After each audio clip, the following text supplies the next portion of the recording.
거기에서 있었던 일, 이 방송에 나와 있는 노영희 변호사가 했던 말이 있는데 강희경 씨가 직접 이번에 지정된 것에 대해서 감사 표시를 했다라는 내용인데 직접 한번 들어보시겠습니다. 김영선 전 의원과 명태균 씨는 본인들과 연관되어 있는 출처의 돈을 마치 저 강혜경이 사기치고 횡령을 했다는 식으로 주장을 하며 언론에 저를 범죄자로 확정하며 인터뷰를 해왔고 또 앞으로도 계속해서 가해 행위가 있을 것으로 예상이 됩니다. 이러한 상황을 더 이상 묵과할 수는 없었기에 제 얼굴과 실명을 공개하면서 언론에 나서게 됐습니다.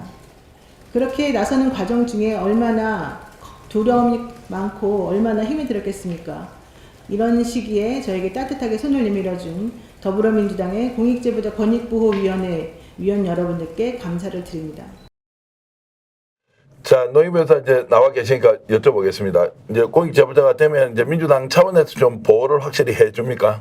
네, 그러니까 기본적으로 우리나라 이제 공익제보자가 되면요 법률상으로 많은 그 보호 장치가 되어 있는데 현실적으로 그러한 법률상 보호 장치에 대해서 제대로 이해하지 못하는 사람들이 많기 때문에 민주당에서 그러한 부분들을 좀 더 쉽게 다가가고 제대로 보호받을 수 있도록 노력하겠다라는 게 요지였고요. 그거 외에 정치적인 보호, 그러니까 법률적 보호 외에 정치적인 보호도 하겠다. 이제 이런 얘기를 했습니다. 예컨대 뭐 본인에게 우리가 보통 어떤 그 좀 문제가 될 만한 사안이 있으면 증언을 하더라도 묵비권을 행사하거나 증언하지 않겠습니다. 이제 이런 식으로 해가지고 본인에게 닥칠 위험을 미리 중간에 차단하는 그런 방식이 많이 쓰이지 않습니까?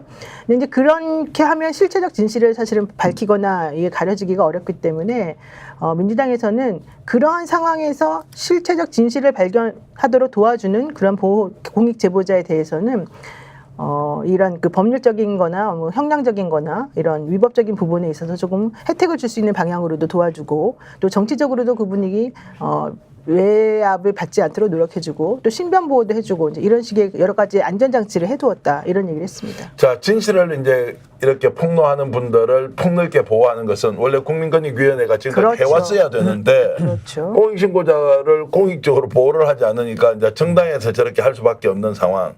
저는 제2, 제3의 공익신고자가 나와서 실제적 진실을 밝힐 수 있다면 적극적으로 우리 사회가 받아 안아야 한다고 신 변호사 보는데 어떻습니까? 그러니까 저도 지금 사실은 윤석열 정권이 대드덕에 들어왔거든요. 그럼에도 불구하고 사실상 정권 내부에서 그러니까 공무원들이 여러 가지 위법하거나 부당한 지시들을 많이 받았을 걸로 예상이 되는데 실제로 많이 안 나오거든요. 그 이유가 아까 우리 앵커님 말씀하신 대로 권익위원회가 그러니까 국가기관이라고 할 수 있는 권익위원회가 그 위상에 걸맞는 역할을 못했기 때문 아닌가라는 생각이 들고 내부에서 아무리 정보를 많이 갖고 있더라도 사실은 어떤 정보를 오픈했다가 또 역으로 되치기를 당하는 경우가 많기 때문에 사실은 이 공익제보라는 게 상당히 좀 두려운 일이기도 합니다. 그래서 저는 민주당에서 이번에 권익위원회와 유사한 그런 역할을 당내에 만들어서 하겠다라는 것은 저는 뭐 강혜경 씨를 비롯해서 많은 내부의 잠재적인 지금 내부 고발자들에게도 상당히 이건 좀 심리적으로나 또 여러 가지 정치적인 선택을 할 때 저는 매우 큰 도움이 좀 될 수 있다. 자, 이 질문 좀 드려보겠습니다. 그러면 지금 이제 강희경 씨는 공익신고자가 되었고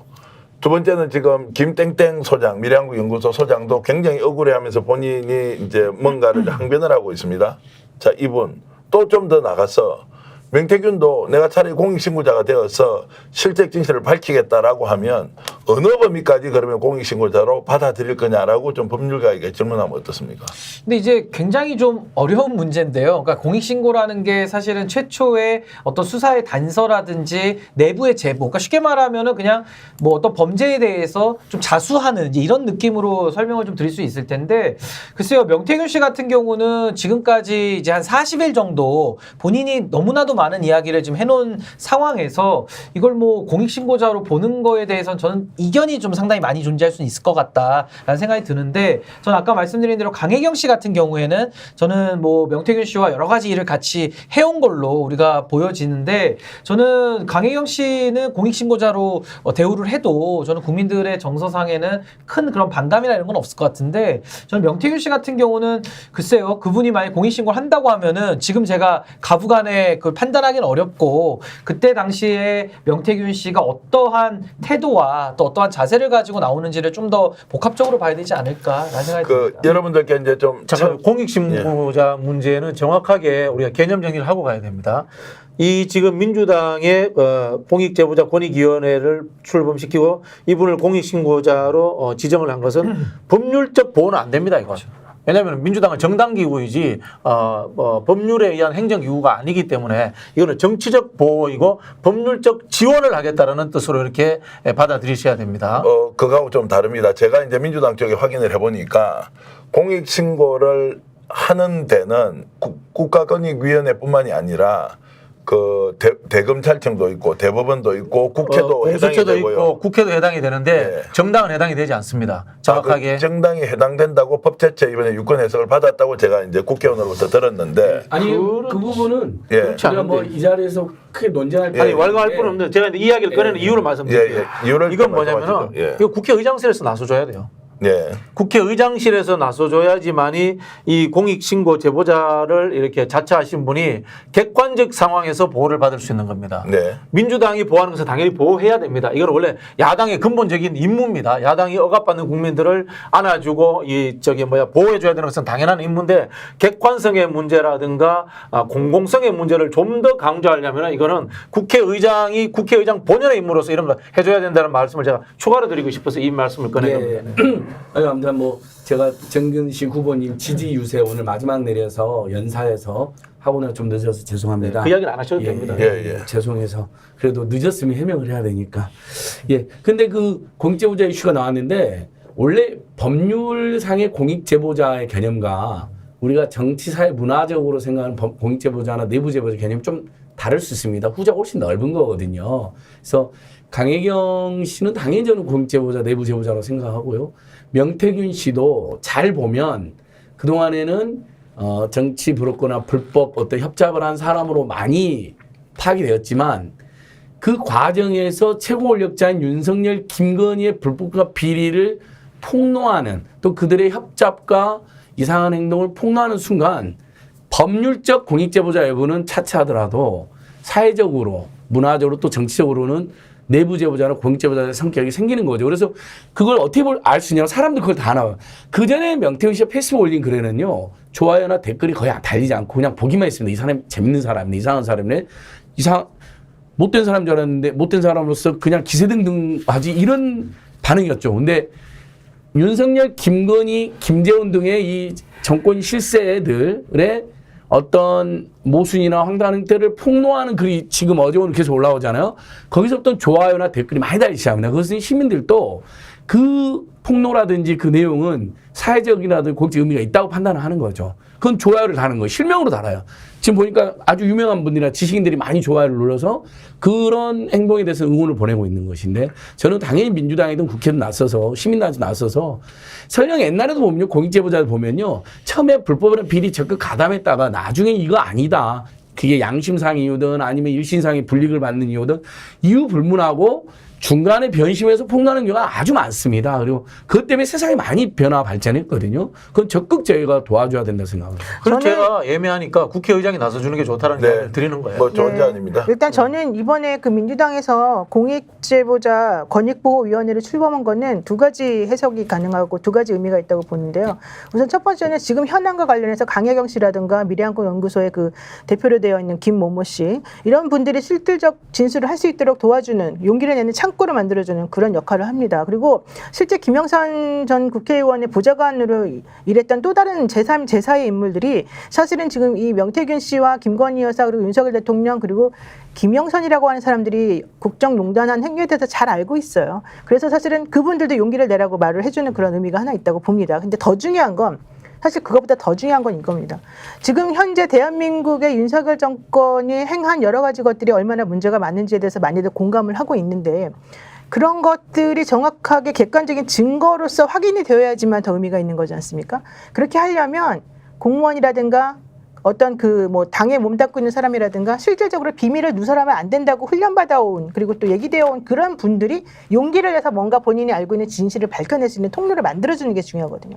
저는 앞으로 예를 들면 검찰 지금 현재 도이치모터스 주가 조작 관련해 가지고 김건희 씨의 그런 그 정말 행동에 관련된 여러 가지 증거들이 뉴스를 통해서 많이 보도가 되지만 실제 그러한 그 자료들은 누굴 통해서 나왔냐 하면은 다들 많은 분들이 검찰을 통해서 나왔다 이렇게 말하거든요.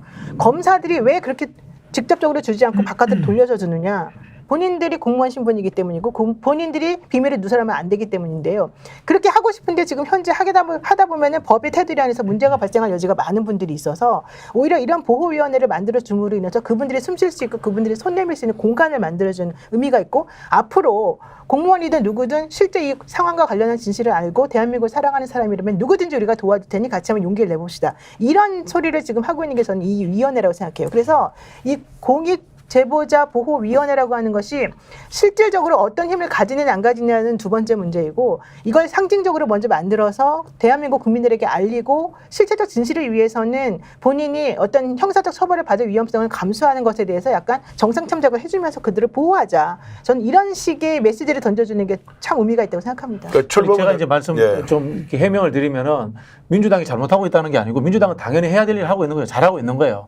잘하고 있는 건데 이게 탄핵이라든가 정치적 수습의 상황, 객관적 보호 이런 것까지 따지게 된다면은 대의기관으로서 상권 분립으로서 대통령의 행정 권력을 견제할 수 있는 국회 차원에서 나서야 된다는 측면에서 국회의장이 이런 일을 안 하는 게 반기라는 뜻이고 박근혜 탄핵되는 과정을 보시면요. 김무성 대표가 추미애 대표를 비공식적으로 만납니다. 그래가지고 정세균 국회의장을 찾아갑니다. 국회의장과 탄핵을 제일 먼저 상의합니다. 왜냐면요. 국회가 탄핵을 하는 거거든요. 정당 개별이 탄핵하는 것이 아니고 대한민국은 상권분립 기구이기 때문에 그런 상황들이 있어서 국회의장의 역할이 이럴 때 행정부가 무너졌을 때 제일 중요하거든요. 그런 측면에서 제가 민주당은 민주당으로서의 역할을 하는 거고 근데 국회는 국회의장으로서의 국회로서의 역할을 왜 하지 않고 있느냐라고 제가 추가 지적을 드리는 거예요. 기왕에 출발한 거 제대로 잘 해야 한다. 민주당도 알아야 하고 박진영 교수의장처럼 국회의장도 정말로 입법기구로서 입법기구 아니고 대의기관. 대의기관으로서 하면 좋겠다 이 말씀이고 자 그렇게 보니까 신인규 변호사 강희경 씨의 용기 있는 진술과 폭로가 정말로 세상을 엄청나게 바꿔놓고 명태균을 등장시켰고 그러면서 비리 하나하나가 이렇게 드러나는 걸 보면 작은 것 같지만 이것이 엄청난 파괴력을 가졌던 내용이다 이렇게 볼 수 있는 거죠. 아니 저는 강혜경 씨 같은 경우는 정말 엄청난 용기를 낸 거죠. 사실 이 윤석열 정권이 제일 가장 심각한 문제가 수사기관을 다 무너뜨렸다라는 거거든요. 그러니까 과거 박근혜 탄핵 때는 그래도 검찰이 아주 미세하게라도 작동을 하고 있었고 또 박근혜 대통령이 이제 와서 재평가받는 게 그나마 양심이 있었다라는 거거든요. 그러니까 야당 추천 특검인데 특별검사 박영수 이맘 대통령 박근혜 써 있습니다. 그러니까 본인이 감옥 갈 걸 알고 스스로 특검을 받아들였어요. 근데 이 윤석열이라는 자는 양심이라는 거를 어디 해외에 순방 갔다가 두고 왔는지 도저히 이건 대화가 안 통하는 이제 이런 상황이기 때문에 전 강혜경 씨의 그 용기 저는 굉장히 높게 평가를 하고 물론 이제 이게 나중에 무슨 뭐 재판에 가거나 여러 가지 이제 상황이 나중에 가서 정리가 될 텐데 저는 뭐 우리가 그 박근혜 당시 탄핵 때도 수사 과정에 협조했던 사람들은 또 거기에 맞는 처분을 다 받습니다. 그래서 저는 용기를 내시고 뭐 여러 가지 우리 사회가 다 같이 함께 보호하면서 나중에 가서 다 이게 비교 역량을 통해서 정리되는 거기 때문에 저는 지금의 이 엄혹한 시기, 어두운 시기에 먼저 나서서 어려운 결단을 해주고 용기를 내주신 분들은 전 거기에 대한 사회적 평가도 분명히 따라붙을 것이다. 전 우리 사회를 좀 신뢰하면서 좀 믿음을 가지고 할 수 있도록 전 민주당이 먼저 나서주신 거 저는 매우 저는 긍정적으로 평가하고 또 박진영 교수님 말씀대로 정말 이제 국회가 또 상권 분립을 대표해서 또 저도 적극적으로 더 나서는 것이 아마 그런 더 많은 제보자들을 나오게 하는 저는 그 용기를 줄 수 있는 계기가 될 수 있다. 안 소장 그래서 이제 내가 좀 죄를 지었는데 네. 더 큰 죄를 비리를 알고 있어요. 이제 이럴 때 정말 보호받을 수 있다는 확신만 좀 주면 네. 증거가 없어서 지금 못한 게 너무 많잖아요. 그러니까 그런 경우에도 일면 그동안에도 재판에서도 상당히 정상을 참작해주고요. 그러니까 가장 쉬운 예로 예전에 이명박 정권의 불법 민간인 사찰 얼마나 조직적이고 치밀하고 음습했습니까? 수없이 많은 민간인을 불법 사찰하고 그것도 숨기려고 청와대 두는 게 아니라 국무총리 산하에 공직윤리지원관이라는 걸 만들어서 마치 물론 공직자들도 감찰했습니다. 뭐 예를 들면 친노성의 공직자들을 때려잡아야 된다는 미명하에. 근데 실제로는 거기서 불법 사찰했는데 거기 주요 실무진이 장진수 전 주무관님이었잖아요. 비록 대법원에서 유죄 선고가 나서 그분이 공무원직은 잃었지만 그분이 중간에 그 모든 불법 사찰의 전모를 폭로하고 증거인멸까지 폭로함으로써 본인이 증거인멸에 가담한 것 때문에 유죄가 났거든요. 그래서 공무원직에서 쫓겨났어요. 안타깝게. 하지만 그 후로 국민들이 많은 성금도 모아줬고 그래서 뭐 문재인 캠프도 일했고 최근에 경기도 도민 권익위원장으로 임명이 됐습니다. 네. 그전에도 어디 공기업 잠깐 일했었고 그러니까 결국 그분이 물론 저는 재심가에 대해서 무죄가 됐으면 좋겠다는 생각을 하고 있지만 그것이 쉽지는 않을 수 있습니다. 형식적 법률 위반 논리 때문에요. 그런데 역사와 국민이 그를 공익제보자 의인으로 기억하고 있고 참여연대에서 의인상도 받았어요. 실제로. 그리고 지금 이른바 경기도민 천만이 넘는 경기도민 도민들의 권익을 챙기는 중요한 역할을 하고 있잖아요. 그래서 저는 강혜경 씨도 경우에 따라서는 명태균 씨나 그 주변에 있었던 사람들도 온 국민이 지금 온 결해가 고통받는 윤석열 김건희 정권에 자기들도 도와줬을 때는 불법이나 비리를 저희로 도와줬지만 이렇게까지 나쁜 짓을 할 걸 생각 도와준 게 아니었다고 네. 이분들 양심적으로 생각할 것 같거든요. 그리고 이제 와서는 다 토사구팽하듯이 버리잖아요. 막 공격하고 사기꾼으로 만들고 선생님 떠받았던 집단들이. 그러면 이제 폭로의 명분이 충분하고 우리 국민도 그들을 보호해줘야 될 가치를 충분히 느낀다고 봅니다. 용기를 더 내주셔도 좋겠어요. 자, 스픽스는 말하는 언론입니다. 대세는 유튜브, 그중에서 스픽스. 좋아요, 댓글, 구독, 알림 설정. 여러분이 저희를 사랑해 주시고 우리가 여러분을 사랑하는 4가지 방법입니다.